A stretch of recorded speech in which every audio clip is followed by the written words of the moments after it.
Maka bagaimana untuk kita tahu kita ni sahih iman kita, bukan palsu iman kita? Maka lihat bagaimana diri kita ketika kita diuji oleh Allah. Ujian kita ni pelbagai wajah. Ada orang diuji dengan kesihatan, ada orang diuji dengan kewangan, ada orang diuji dengan hubungan, ada orang diuji dengan mak ayah, ada orang diuji dengan kesepitan dada. Pelbagai ujian yang Allah bagi, dan ujian-ujian ni tujuannya apa? Untuk nak tengok kita ni bila diuji, lulus tak lulus. Dai, macam mana nak tahu kita lulus tak ujian tu?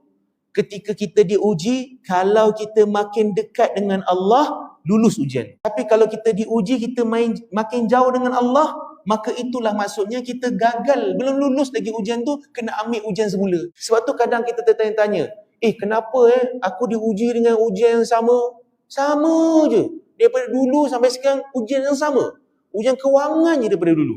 Ujian hubungan je daripada dulu. Ujian kesihatan je daripada dulu. Tak berubah. Salah satunya mungkin kerana belum lulus ujian tu, Allah bagi repeat paper. Repeat lagi ujian tu sampai kau lulus. Ada tak orang yang dia sakit makin jauh dengan Allah? Ada.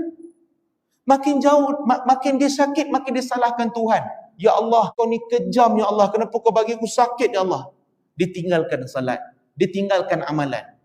Ada orang yang Allah bagi dia sakit, penyakit, makin banyak dia zikir pada Allah, makin banyak dia memuji Allah. Ini orang yang lulus.